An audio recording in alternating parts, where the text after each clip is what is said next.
Sekian tugasan saya untuk info sukan. Selepas ini, Wan Syarul Amri akan menemani anda semua dalam Layar Seni. Dengan ini, Assalamualaikum dan salam muhibah. Layar Seni, cerita hiburan anda. Antara paparan menarik sepanjang minggu ini. Mungkin someday di Malaysia saya akan membawa band saya sendiri dan kemudian Dewa bersama formasi lengkap dan kemudian kita berkolaborasi, kenapa tidak gitu.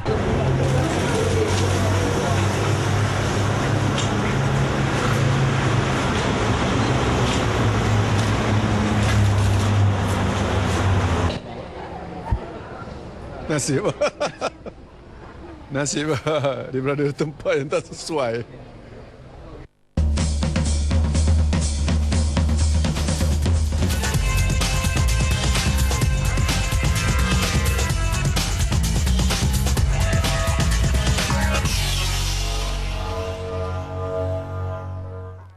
Isu seni sepanjang minggu ini.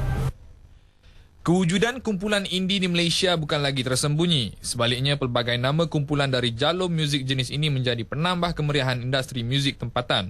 Antara nama kumpulan yang berjaya meraih perhatian peminat muzik tempatan termasuklah OAG, Min Uncle Hussein, Hujan, Butterfinger serta Gerhana Ska Cinta. Bagi komposer tempatan BAT, kewujudan mereka ke arena muzik harus dilihat sebagai satu langkah bagi meraih perhatian umum menerusi jenis muzik yang diperjuang. Muzik dia tak jual, dia bukan underground tu as genre, dia underground tu is lifestyle sebenarnya. Muzik sama, underground pun main pop, arus global pun main pop juga sebenarnya. Underground make A minor, arus global pun make A minor juga, tak ada beza pun. Namun kemunculan mereka di pesara muzik arus perdana membawa banyak jenis pertembungan. Kumpulan indie memangnya terkenal dengan gaya persembahan yang liar bersesuaian dengan jenis muzik yang dibawa. Namun gaya yang mereka cuba pertahankan berbeza dengan jalur budaya atau lebih tepat lagi dilihat sebagai biadab. Mungkin agak kasar untuk didengar, namun itulah realitinya. Baru-baru ini sebuah kumpulan yang selama ini hidup di dunia indie menggemparkan negara dengan aksi yang disifatkan lucah. Mungkin bagi pengikut muzik jenis ini perbuatan mereka adalah biasa. Namun ia sebenarnya telah mencetus fenomena tidak sihat. Aksi yang disifatkan liar ini turut dibidas rakan-rakan artis. Ya, sedikit sebanyak akan membuat orang berfikir, tetapi kita akan terus berjalan. Kita tengoklah cara apa yang kita ada tu. Kalau macam public punya performance, saya rasa tak wajar buat sesuatu yang macam itulah. Sebab kalau kat gig-gig kecil antara kawan-kawan ke apa ke mungkin boleh lah. Tapi kalau untuk public, sebab ada orang yang faham perjuangan dia orang, ada orang yang tak faham. Jadi orang yang tak faham ni akan jadi macam itulah. Kapal Tedang memang terkenal dengan, kalau di gig dia memang itu adalah trademark dia orang, signature. Saya rasa kalau dia main kat gig, saya rasa tak ada hal kan. Sebab memang okey, cool macam tu kan. Cuma mungkin tak sesuai dengan macam tu, dan saya rasa kita kena, kalau masuk kandang kambing kita kena back, masuk kandang kambing kita. Dan mungkin perjuangan dia orang lain, lagu dia orang pun lain, performance dia orang pun lain. Saya tak tahu kenapa dia orang jadi macam tu. It's bad for them.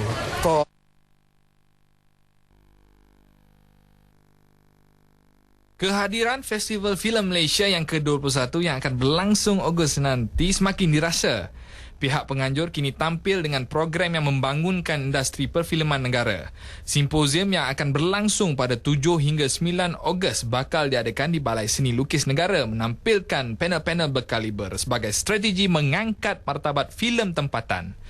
Namun bagi Presiden Persatuan Penerbit TV, Juri Latif, beliau memiliki pendapat yang berbeza.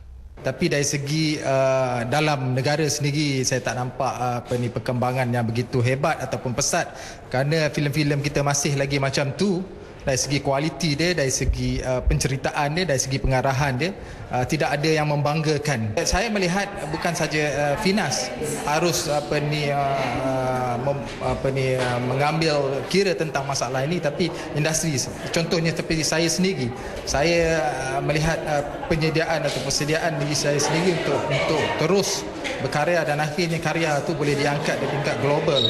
Saya masih confused dengan seminar, simposium yang diadakan. Adakah mereka sekadar mengadakan simposium atau mengadakan seminar, dan akhirnya seminar itu, kertas kerja itu disimpan, tidak diambil tindakan, ataupun sekadar ada simposium, seminar untuk memeriahkan acara majlis festival filem tu. Agensi kerajaan dikritik dari segi itu, mereka kena fikir Kalau tiap-tiap tahun buat seminar, so seminar tu bagaimana hasil itu? So siapa yang ambil tindakan? Finas ambil ke? Penggiat ambil ke?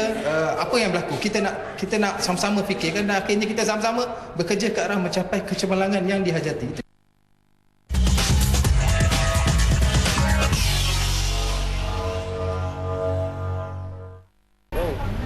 Pelbagai aktiviti seni sepanjang minggu ini khas layar seni cerita hiburan anda. Kementerian Penerangan sebagai menghargai bakat kesenian karyawan muzik telah menyampaikan sebanyak RM1 juta pembayaran royalti. Pembayaran royalti melibatkan program anjuran kerajaan dibayar kepada Badan Perlindungan Hak Cipta Karyawan Muzik Berhad MACP, Badan Hak Pelaku dan Persembahan Artis Malaysia PRISM serta Public Performance Malaysia PPM. Bayaran itu untuk tempoh 3 tahun berkuat kuasa 1 Januari 2007 hingga 31 Disember 2009. Baru-baru ini bertempat di PWTC telah diadakan Kongres Kebangsaan Industri Hiburan dan Kesenian yang diharap dapat menjadi platform kepada anak seni untuk menyuarakan masalah dan cadangan yang berkaitan industri seni tanah air. Menurut pengerusi Majlis Perundingan Industri Hiburan dan Kesenian Tanah Air Mahkota iaitu Datuk A. Rahman Hassan, kongres ini adalah untuk mengumpul idea dari semua penggiat seni, tokoh, ahli akademik dan media. Kongres ini akan berlangsung selama 3 hari bermula 15 Ogos ini di Persada Johor.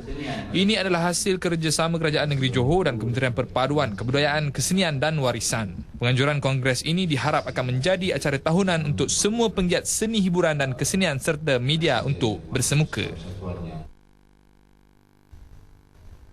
Lagi kisah perceraian selebriti. Kali ini giliran pelakon siri TV popular iaitu Nora binti Muhammad Danish atau lebih dikenali sebagai Nora Danish.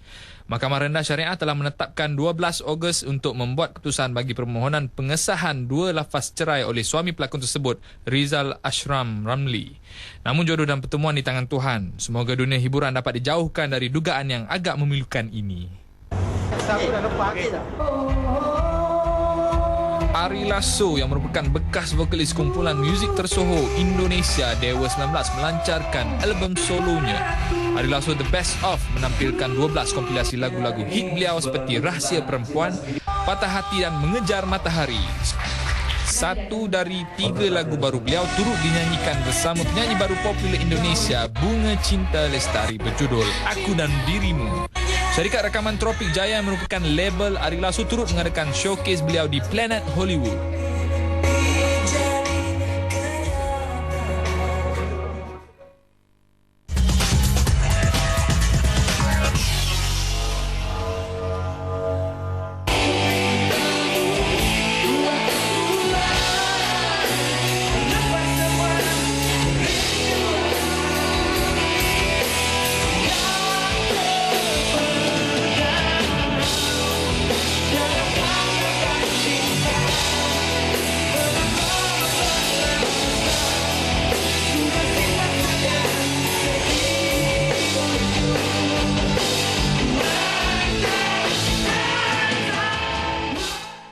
Hadiah buat peminat. Semalam Ari Lasso muncul menggegarkan di Planet Hollywood untuk peminatnya di Malaysia.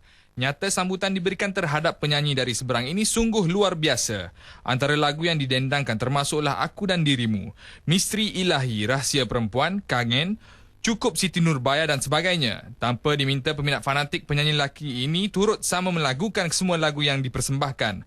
Menyerikan persembahan, Ari Lasso bijak menghidupkan pentas dengan gaya persembahan yang bersahaja serta skill komunikasi yang hebat. Ia menjadikan showcase yang berlangsung lebih kurang 2 jam itu langsung tidak membosankan. Yang pasti, persembahan ini sememangnya dinantikan oleh peminat Ari Lasso di Malaysia.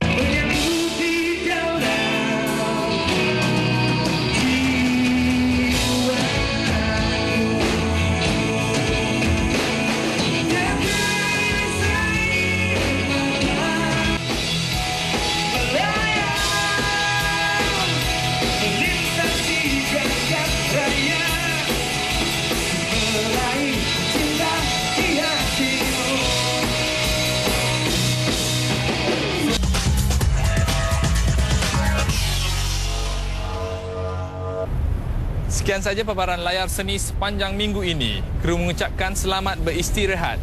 Layar seni, cerita hiburan anda.